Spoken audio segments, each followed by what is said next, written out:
know most of you here from CABA meetings or elsewhere in the cycling community.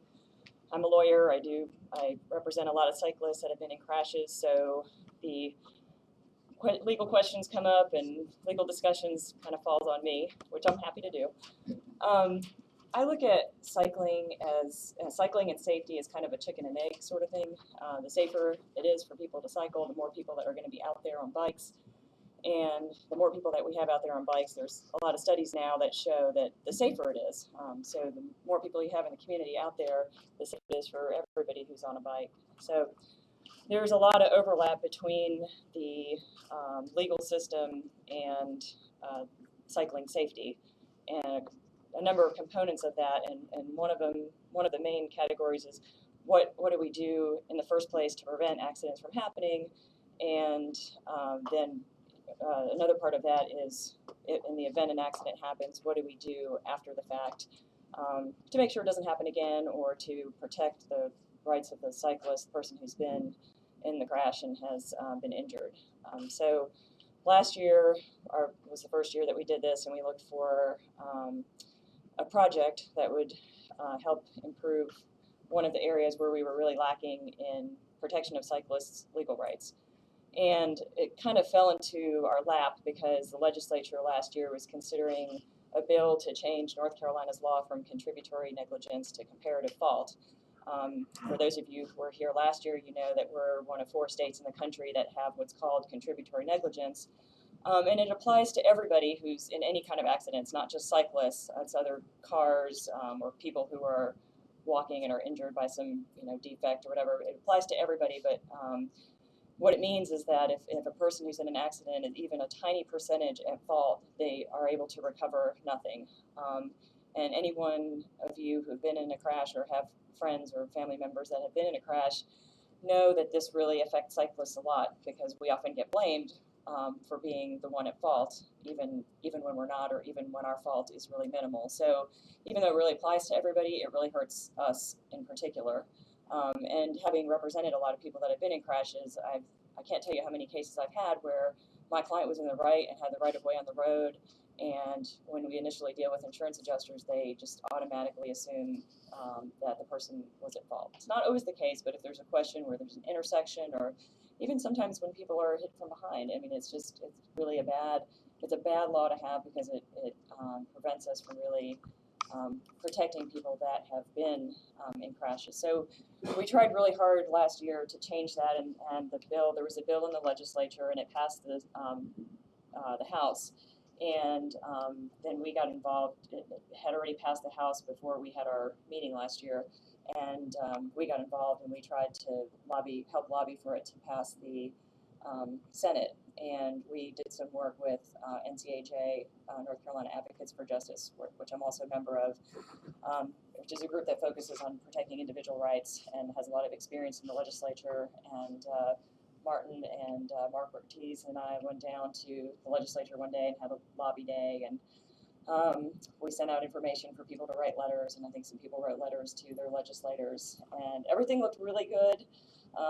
We got a lot accomplished, and then at the very last minute, well, all along the way, actually, the insurance industry kept injecting new provisions into the bill, and finally they had it so loaded up with provisions that were bad for individuals that the people supporting, the group supporting the bill said, the bad parts outweigh the good part, and so a lot of the support was withdrawn, and it didn't end up passing. Unfortunately, it's probably not going to pass this year, given the new makeup of the legislature. So we're going to have to wait that out, unfortunately, a little bit. And I just continue to fight it in the courts and do the best we can, just with factual investigation and trying to, scare the insurance companies enough to think that they're vulnerable on that issue. So this year, there really isn't a obvious project like that. I've talked to people that are involved in the legislature, and it's not a great year to get bills like that passed that are maybe considered to be more individual friendly versus business friendly. And so I'm looking for ideas, and I have some suggestions, and some of you may have experience with the legal system. Some of you might have experience with the legislature, but all of you have been on the road riding your bicycles and have seen things that that make you think, oh, this ought to be improved, or this is something that could really help make the roads safer for everybody. And it can be anything from changing a small law like not turning no right turns on red, or cell phone usage, or even something broader like educating more cyclists about safety, or educating people about their legal rights, or more education for the community on the legal or the interactions between cyclists and drivers. So we've got a really broad realm of possibilities this year, but the legal system is there's a lot of different areas where you can look at and figure out how to improve safety for cyclists, infrastructure and things like that. The legal system is one component of that. So how can we use the legal system to make this a safer community for all of us? And I'm open for ideas, and I'd love to meet with anyone else who's interested in that area. And I don't know if you heard this or not, and I just got a brief email from somebody in Raleigh saying that I think somebody has introduced a bill in North Carolina about cell phone usage while driving. All right. Well, so that might be And that might be an area to look at. If that's the case, that's probably something that we would want to get behind. Yeah, that's the one that I thought of. This is something that actually everybody can get behind. It's not necessarily a partisan thing. So, that might be something to look at. So, I don't know if you want me to say anything else, or that's it. But last year they were introducing legislation to change some of the bicycle laws in North Carolina. Where is that now? Are you talking about the two abreast? There's a lot of legislation around about that being rewritten and reworked. I don't think it's anywhere right now. I think it pretty much they pretty much realized it was a bad idea and left it. There was also a lot of miscommunication on that. It was not to eliminate 2 abreast riding. It was to eliminate 3 abreast. Right. To make it define that. To define, Right.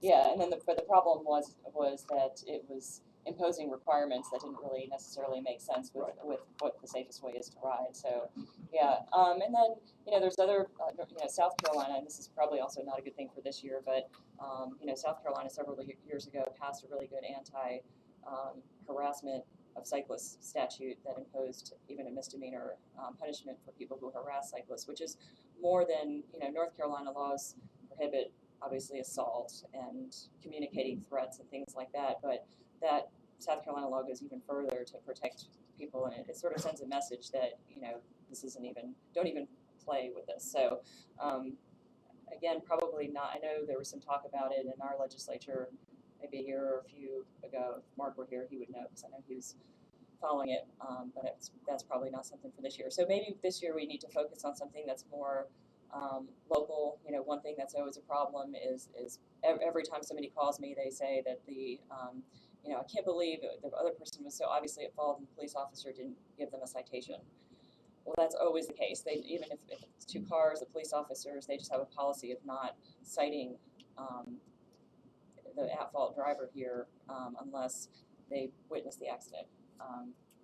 Even then, sometimes they don't. So, that's another. We've had some discussions with the police department at times about changing that, or what we can do to help, because that's obviously kind of a psychological thing when the cyclist goes to try to get their case resolved. That then the insurance adjuster looks at it and says, well, I don't see that the driver that there was any fault here. So, number of things we could look at. Yeah. I got to cut it up. Yeah, we're 15 minutes behind schedule. Lawyers always talk too much. During our summer ticket, there was a mention about having an idea about South Carolina, everybody having a small card with the North Carolina law. Has that gone anywhere at all? I mean, the idea was that we would give everybody an opportunity to have that in their back pocket. Yeah, I hate to cut you off. Yeah, I know exactly what he's talking about, and that is something we're we're talking with the city, we're talking with other parties about having that published. That's a short answer, so it can be distributed, because I know exactly what you're talking about.